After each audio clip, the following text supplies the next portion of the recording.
Con ese buen ritmo vamos a dar paso ya a la entrevista. Antonio Ramón Guinea está al frente de la Confederación Hidrográfica del Guadalquivir desde abril de este año. Antes trabajó en la Agencia Andaluza del Agua de la Junta, aunque la mayor parte de toda su carrera ha discurrido en la Confederación, de la que también fue además ingeniero jefe en Córdoba. Muy buenos días, señor Ramón Guinea, y muy bienvenido a Canal Sur Televisión. Pues buenos días, muchas gracias. Según AEMET, son datos preocupantes. Hemos tenido la primavera más cálida de los últimos 52 años y ha llovido un 23% menos. Estamos viendo ahora esas imágenes de los embalses andaluces que están a menos de la mitad de la capacidad y el Guadalquivir en un 43,4%. La situación es preocupante, pero ¿estamos en prealerta o estamos ya en sequía? No, estamos en prealerta. Sequía es un concepto muy amplio, porque efectivamente si está lloviendo poco, pues podemos decir que de alguna forma estamos en sequía. Pero todavía ese estado de prealerta es más de aviso, más de advertencia, más de preocupación, de ir elaborando previsiones en virtud de lo que pueda ocurrir a partir del otoño en el nuevo año hidrológico.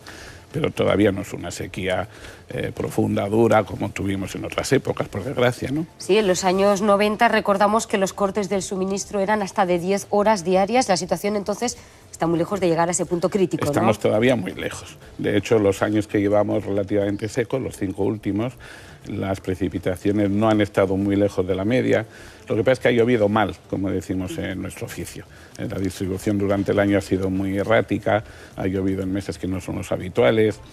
Cuando ha llovido en primavera ha sido después de un tiempo sin precipitación ninguna, con los suelos muy secos, los terrenos muy secos, perdón. Y ese es el problema, ¿no? Pero los datos de lluvia incluso pues, no son alarmantemente o exageradamente bajos. Hablando del consumo humano, que preocupa más a la población, evidentemente, que el regadío, que ahora lo trataremos, en los últimos días sí que en localidades, por ejemplo, como Casabermeja, en Málaga, y varias localidades de la Sierra Sur de Sevilla que se les está además secando el acuífero El Puntal, se están produciendo cortes en el suministro. ¿Está garantizado el suministro de agua? ¿No va a haber problema en toda la cuenca del Guadalquivir? Efectivamente, puede haber algún sitio puntual que esté pasando problemas, como le está pasando a alguna pequeña zona de regadío también. De hecho, usted que hablaremos de eso más adelante, mismo, ¿no? Sí. Pero en general el abastecimiento está todavía muy asegurado. Ya empieza a bordear la garantía de los 3 años, que es nuestro límite de seguridad establecido. Ya el estado de prealerta empieza a meterse un poco en que esa garantía de 3 años esté en situación, en fin, un poco impredecible, pero todavía queda margen suficiente como para que nos preocupemos o nos alarmemos demasiado ante ese abastecimiento. Pues una llamada a la calma, 3 años seguros de consumo humano de agua sin problema. Prácticamente seguros. Veremos que llueva, que es lo necesario, al menos en septiembre, ¿no? A la vuelta de... Ojalá que el otoño y el invierno, que es cuando de verdad se llenan los embalses y se guarda agua con alegría, ojalá que llueva. Si no, le llamamos para que nos lo cuente también. Por supuesto. Los agricultores, lo avanzamos hace un momento, los agricultores ya cifran en millones de euros las pérdidas por la falta de precipitaciones y la situación puede empeorar si continuamos sin esas lluvias. ¿Qué va a ocurrir con los regadíos? ¿Se va a haber que cortar el agua a esos regadíos? Pues todo va a depender de esa lluvia del año que viene. En la campaña la vamos a terminar con los embalses relativamente bajos y por lo tanto las garantías de regadío se van a resentir, como es lógico, mucho antes que el abastecimiento humano, que es un uso preferente pues, por pura lógica y porque así está en la ley. Bueno, pues no sé lo que pasará. Realmente es muy difícil hacer una previsión. Seguramente, pues si no llueve, si no tenemos una respuesta clara de la meteorología, pues seguramente habrá que empezar a clasificar, por así decir, qué riegos son preferentes, pues por ser de ciclo superior al año o por la razón que sea. Bueno, esperemos un poco. La campaña de riego todavía le queda una época probablemente lluviosa, ojalá que no me equivoque, no de probablemente, pero sí es verdad que ya empieza a ser un poco más alarmante la situación de cara al futuro relativamente próximo. Eso es verdad. Se mantiene por ahora. En abril ustedes no contemplaron restricciones al regadío y hablaron de que se acordó un desembalse de 1.200 hectómetros cúbicos para riego hasta el 30 de septiembre. ¿Eso se mantiene por ahora? Sí, eso se mantiene. Esa fue una decisión que lógicamente se toma... No tiene por qué haber cambio. Es una decisión que se toma con todas las previsiones de llenado de embalses, de consumos habituales de las distintas zonas de riego y demás, y eso pues se va a mantener.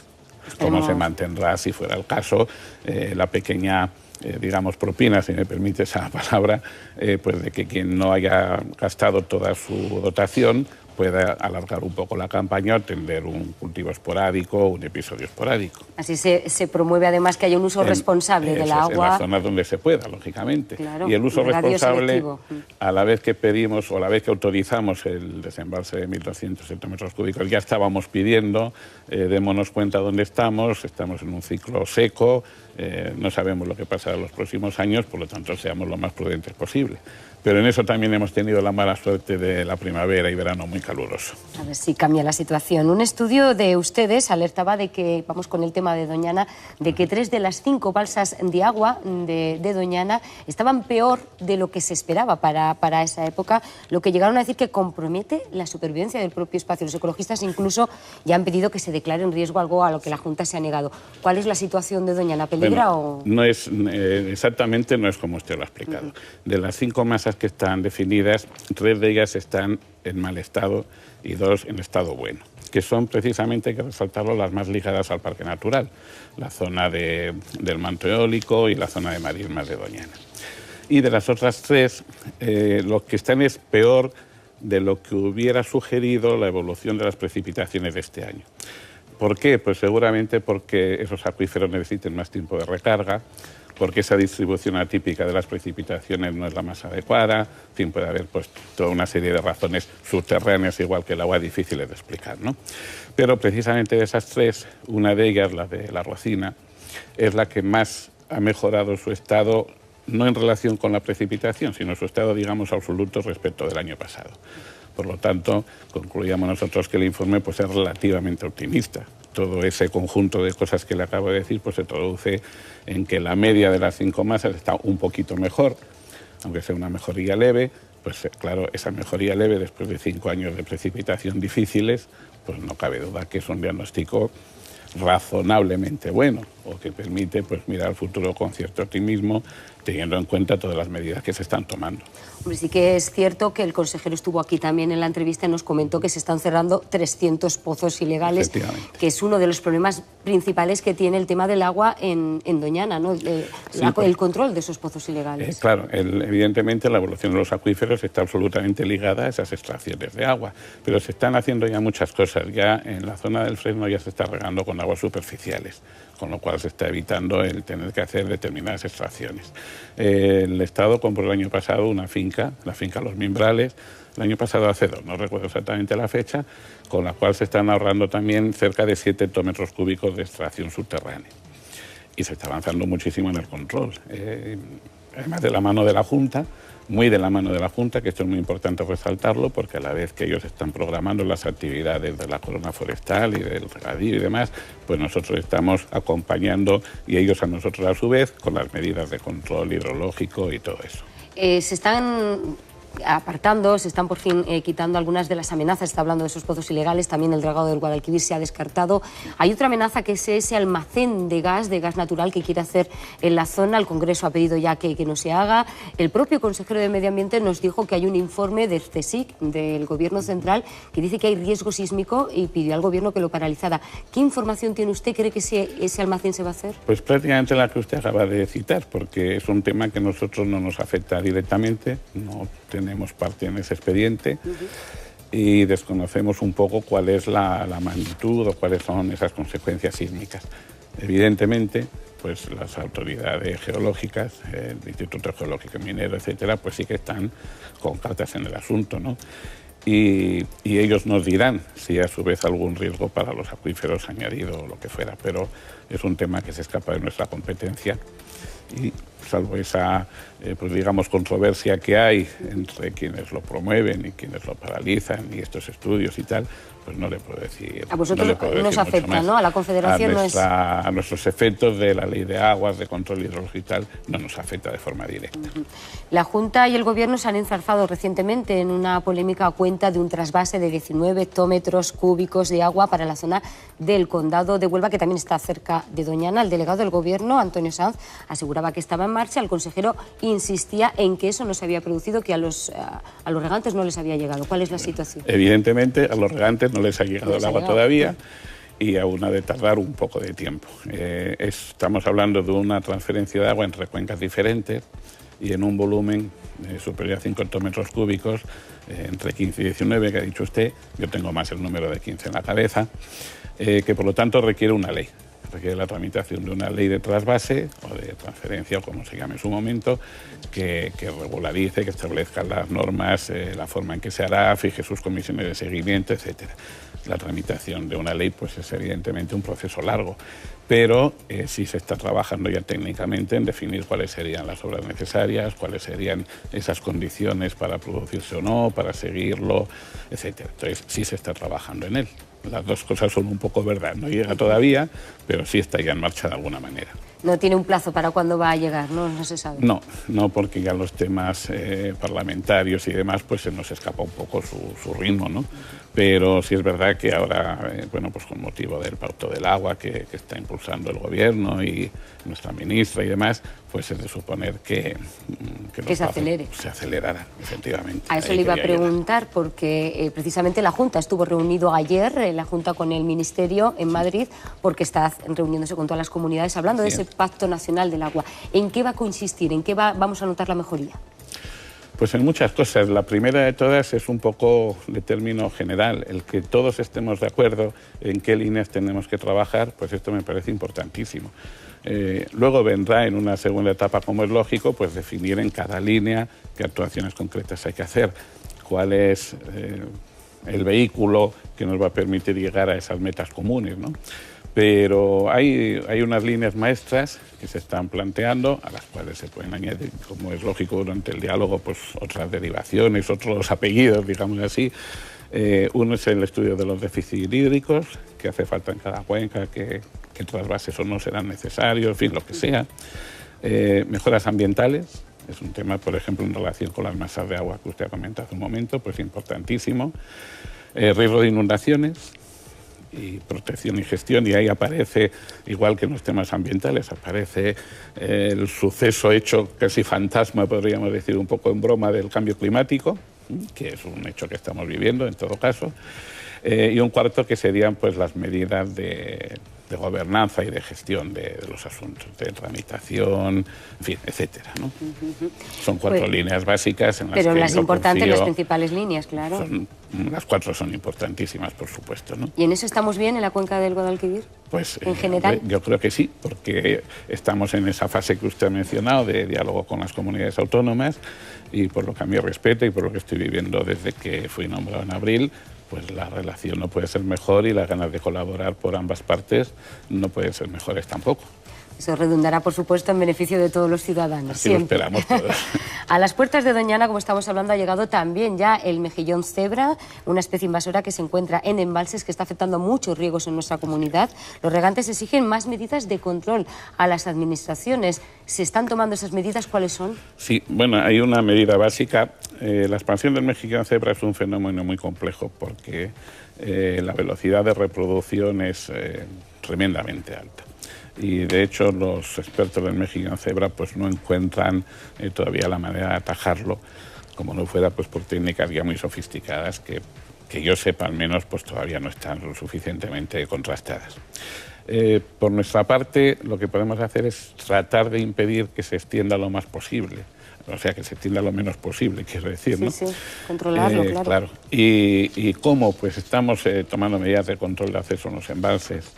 Se están instalando, por ejemplo, accesos preferentes para poder controlar con más detalle qué embarcaciones entran, salen, qué fenómenos se producen.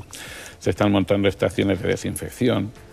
Se está haciendo una campaña divulgativa muy grande, no solo en los propios embalses, con cartelería, indicadores, tal, sino también en el sentido de dar difusión y de conocer estas técnicas, ¿no? Intercambio de información, de conocimientos sobre el asunto, también muy de la mano de las autoridades ambientales, que tienen, como es lógico, pues la primera competencia en el control de una especie animal, ¿no? O sea, que podemos decir a los regantes que el control se está haciendo, pero claro, como digo, además el daño que el mejillón puede causar a la hora de cegar tuberías o de reducir secciones, etcétera, pues es grande. Y eliminarlo, pues sin duda será costoso, claro. De ahí que ellos piden estas medidas y, como es lógico, pues a eso nos estamos aplicando. Veremos en qué queda. Hace poco, en este pasado mes, se produjo un vertido de orujo que llegó, vimos esa terrible imagen que se veía centenares de peces muertos debajo del puente romano de Córdoba. Ecologistas en Acción acusó tanto a la Junta como a su institución, a la Confederación, de dar una información, dicen, insuficiente y poco rigurosa al respecto y pidiendo medidas compensatorias. ¿En qué consisten esas medidas? ¿Qué es lo que le ha llegado a usted? Las medidas nuestras fueron inmediatas. En cuanto se tuvo conocimiento del problema, aparte de efectuar pues, el seguimiento del vertido y de la mancha, analizando continuamente la cantidad de oxígeno disuelto y, en fin, todos los parámetros que más o menos se podían controlar, pues se llevó a cabo una actividad, diría yo, casi frenética, de ir moviendo embalse, desembalse, apertura de compuertas, cierre de los pequeños saltos que hay a lo largo del Guadalquivir entre el punto de vertido y aguas abajo de Córdoba. Con todo eso se consiguió que la oxigenación del agua se recuperase relativamente pronto. De hecho, aguas abajo de Córdoba, pues a la altura de Almodóvar, e incluso antes, pues ya la mancha estaba controlada, cuando no, casi me atrevería a decir desaparecida. Ya la situación del agua del río era prácticamente normal. Y las medidas compensatorias, pues me parece que no caben. Recuperada ya la oxigenación del agua, recuperada sus condiciones normales, pues no se me ocurre qué más se puede hacer. Ellos hablaban de que habría causado la muerte de plantas, ¿no?, y de pequeños invertebrados, no solo los peces. Hubo una mortandad de peces, efectivamente, sí, que es lo más sensible, y seguro que habrá afectado a otra forma de vida acuática. Bueno, si de alguna manera se puede repoblar o reponer de alguna manera, pues estaremos dispuestos todos a hacerlo. Esto es lógico, ¿no? De momento todavía estamos estudiando cuáles fueron exactamente las magnitudes del vertido, las causas. Si aparece una causa concreta, pues también habrá que tomar unas medidas concretas en refuerzo de esas instalaciones, en mayor control, lo que sea. Se espera un poco a que termine la investigación para tomar esas ahora medidas. Mismo todavía estamos sin saber exactamente, bueno, ya tenemos una idea, ¿no?, de cuál fue el volumen, de cuál fue la causa, de dónde salió, pero sí, sí. Lógicamente, pues estos análisis son complejos y hay que contrastarlos muy bien antes de tomar medidas. Quería preguntarle por los túneles de la S40 en Sevilla, están paralizados a la altura, creo que es de Coria, por un informe hidráulico que tiene que hacer, bueno, su organización, la Confederación Hidrográfica del Guadalquivir. Yo no sé si ese informe está, porque el ministro dijo que estaría para mayo. Sí, bueno, hay una, digamos, una pequeña confusión. El informe definitivo, el informe sustantivo, digamos, ha de ser de la autoridad que controla el dominio público marítimo terrestre. Eso es zona ya marítimo terrestre. Esto está en manos de la Junta de Andalucía. Pero, lógicamente, la Confederación lo que tiene que aportar y lo que está aportando, y lo ha hecho ya, puede que falte algún detalle o que quien sea nos pida una aclaración adicional, ¿no? Pero está ya emitido el informe con los caudales que nosotros controlamos, con nuestra previsión de cuáles son los movimientos del río o de la zona inundable, etcétera, en esa zona. Por lo tanto, por nuestra parte, pues está ya cumplido.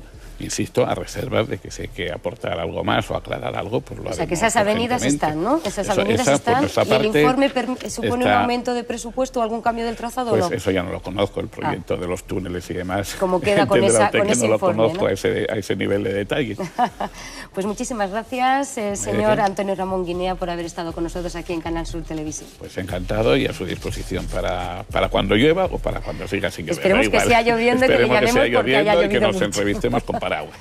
Ojalá. Muchísimas gracias por venir.